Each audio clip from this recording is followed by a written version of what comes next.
প্রশ্নের মধ্যে বলা আছে ক্ষমতার বাইরে থেকে অনেক ভালো কাজ করা যায়। আমরা ক্ষমতায় ছিলাম কবে? আমরা তো ক্ষমতাই নাই। 2015-16 ব্যাচে ঢাকা বিশ্ববিদ্যালয়ে ভর্তি হওয়ার পরে আওয়ামী রাজনৈতিক অপসংস্কৃতির বিরুদ্ধে 6 মাস পরে হলে ওঠার পরে প্রথম দিন যে গেস্ট রুমে গিয়েছিলাম, সেখানে যে নিপীড়নের শিকার হয়েছিলাম, ছাত্রলীগের প্রেসিডেন্টের নাম বলতে না পারার কারণে এই নির্যাতন মেনে নিতে না পেরে ঠিক 2 দিন পরেই তো আমরা আমি হল থেকে বেরিয়ে গিয়েছিলাম। হল থেকে বেরিয়ে আমার নিজের পরিবার, নানার সাইড কিংবা দাদার সাইড কোনো রাজনীতিবিদ ছিল না।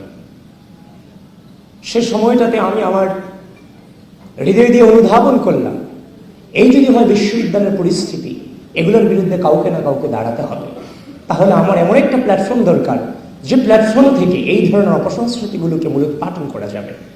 আমি নিজে সেদিন আমার ফেসবুকের সার্চ অপশনে কবি জসীমউদ্দিন হল ছাত্রদল লিখে আমি আমার ছাত্রদলের অগ্রজদেরকে খুঁজে বের করেছিলাম। আমাকে রাজনীতিতে কেউ নিয়ে আসেনি, আমি নিজে খুঁজে বের করে এসেছি। ওই মুহূর্তে একমাত্র প্ল্যাটফর্ম ছিল বাংলাদেশ জাতীয়তাবাদী ছাত্রদল, যারা অন্যায়ের বিরুদ্ধে কথা বলেছে। সুতরাং পুরোটা সময় তো ছিলাম নির্যাতিত, নিপীড়িত, নিষ্পেষিত। এই যে 2016 সাল থেকে লড়াই শুরু হয়েছে, এই 24-এর গণঅভ্যুত্থানের পরবর্তী সময় পর্যন্ত, এই ডামি নির্বাচন হয়েছে 2024 পর্যন্ত, আপনি আর একটা ছাত্র সংগঠনকে আপনি দেখাতে পারবেন যারা হাসিনার বিরুদ্ধে রাজপথে নেমে বলেছিল step down Hasina, no more Hasina? দেখাতে পারবেন না। সকালে আমরা ঘুম থেকে উঠে বের হতাম যে অবরোধ সফল করতে হবে, হরতাল আমাদেরকে সফল করতে হবে। সে সময় আমরা 20 জন 25 জন মিছিল করতাম।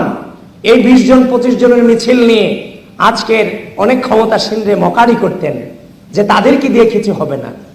কিন্তু বিশ্বাস করেন, এই 20 জন 25 জনের একজনই কিন্তু 14 তারিখ রাতে রাজু ভাস্কর্যের পাদদেশ থেকে হাসিনাকে গোটা বাংলাদেশের স্বৈরাচার শব্দে প্রতিষ্ঠিত করেছিল। রাজনীতি সকলে করবে না, কিন্তু রাজনীতিতে কোয়ালিটি প্রয়োজন।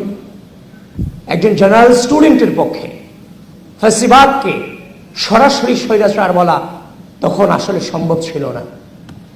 জেনারেল স্টুডেন্টরা নেমেছিল বলেই গণঅভ্যুত্থান সফল হয়েছিল। কিন্তু জেনারেল স্টুডেন্টদের মাঝে মিশে হাসিনাকে স্বৈরাচার শব্দে প্রতিষ্ঠিত করার লক্ষ্যে ওই রাজনৈতিক ছেলেটাই কিন্তু হাসিনাকে স্বৈরাচার শব্দ উচ্চারণ করেছিল, যেখানে জেনারেল স্টুডেন্টরা তার সাথে গলা মিলিয়েছিল। সুতরাং আমাদের কণ্ঠে আমরা হাসিনাকে স্বৈরাচার শব্দে প্রতিষ্ঠিত করেছি এবং গোটা জাতিকে শিখিয়েছি।